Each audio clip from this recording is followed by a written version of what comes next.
Well, I'm here to tell you today that I lost my voice last week. And as you can tell, it hasn't really come back yet. And this was really annoying. When I did have a voice, it sounded kind of like I was trying to be Minnie Mouse or being the voiceover for some kind of cartoon character. And although there are certainly times when I feel like I myself am a cartoon character, that really wasn't my intent last week. So I talked to my doctor, who was the voice of reason, and said, don't talk for several days and let your larynx rest. Well, normally when I lose my voice, I just talk anyway, and eventually it comes back. I mean, along eventually. But I did realize what he was saying made sense, and so I didn't talk for several days. Now, this took me to another level of being I had not anticipated reaching, and reaching is probably the wrong word because one of the basic aspects of life that I take for granted is the ability to speak. And I have to wonder if our whole society isn't based on that because you hear people say, I want to have a voice, or there are people in society that don't have a voice.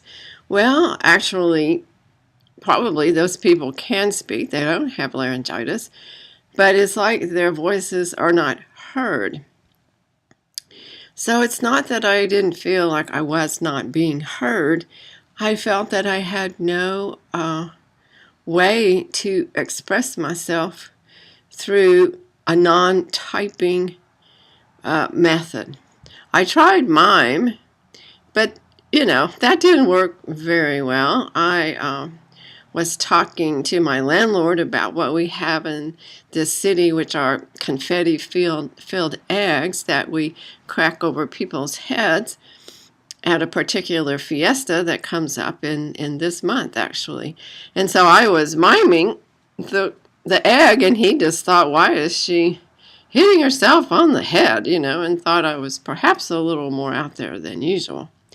So mime didn't work, and there's just so much of emailing I want to do. And in fact, a lot of the times when I email, I dictate it by voice into the computer, so I couldn't do that. So it took me into a place of just silence where I had to step back and just be in a very quiet realm. And you know what? I discovered I liked it.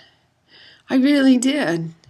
It enabled me to just be completely different, a new version of me that didn't depend on speaking out loud. Now, obviously, I couldn't do this podcast. I mean, I guess I could. I could hold up writing and stuff like that, but I couldn't talk to you out loud without speaking.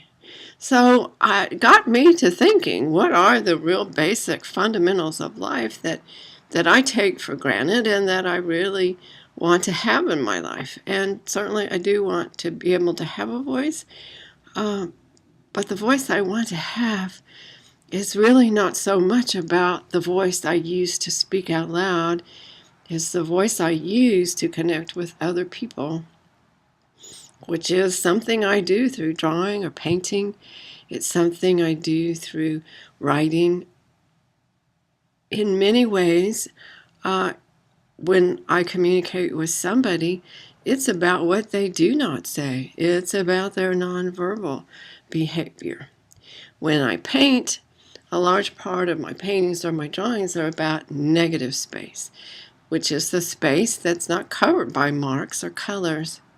And so I'm wondering, is there negative space to having a voice? And if I'm speaking now, is it really as much about what I'm saying as what I'm not saying? Can you enter into my message and identify with it in your way? And that has nothing to do with the absolute facts of what I've said. I've given you some negative space right then.